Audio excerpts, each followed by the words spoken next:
ভারতের communist party মার্ক্সবাদী 24তম সম্মেলন হবে।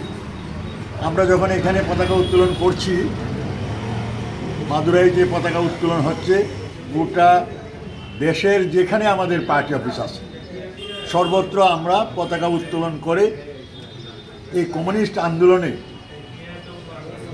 যে সমস্ত সংগ্রামী বন্ধুগণ তাদের আত্মবলিদান করেছেন তাদের স্মৃতির উদ্দেশ্যে আমরা এখানে শহীদ বেদিতে পুষ্পার্ঘ্য অর্পণ করেছি, তাদের স্মৃতিতে আমরা নীরবতা পালন করেছি।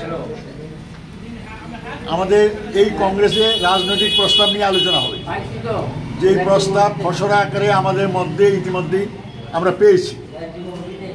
এই প্রস্তাবের উপরে আলোচনান্তে দেশের রাজনৈতিক পরিস্থিতি, আন্তর্জাতিক পরিস্থিতি সহ আলোচনান্তে আগামী 3 বছর আমাদের রণকৌশল কী হবে তা নির্ধারিত হবে এবং সম্মেলনের সমাপ্তিতে গৃহীত রাজনৈতিক প্রস্তাব নিয়ে পরবর্তী সময়ে আমাদের মধ্যে রিপোর্টিং হবে।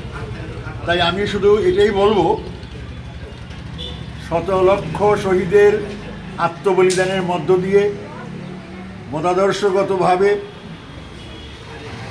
ডান বাম বিচ্যুতির বিরুদ্ধে লড়াই করে সিপিআইএম বড় হয়েছে।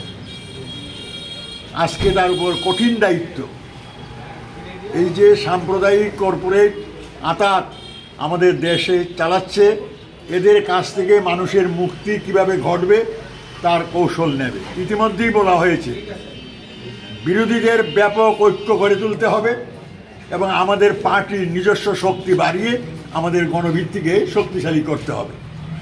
এই শপথ নিয়েই আমরা আজকে এখান থেকে যাব। পরবর্তী সময়ে আমরা জেলা অফিসে ওখানে একটু আলোচনা সভার ব্যবস্থা আছে, আপনাদেরকে অনুরোধ করব জেলা অফিসে 10:30টায় পতাকা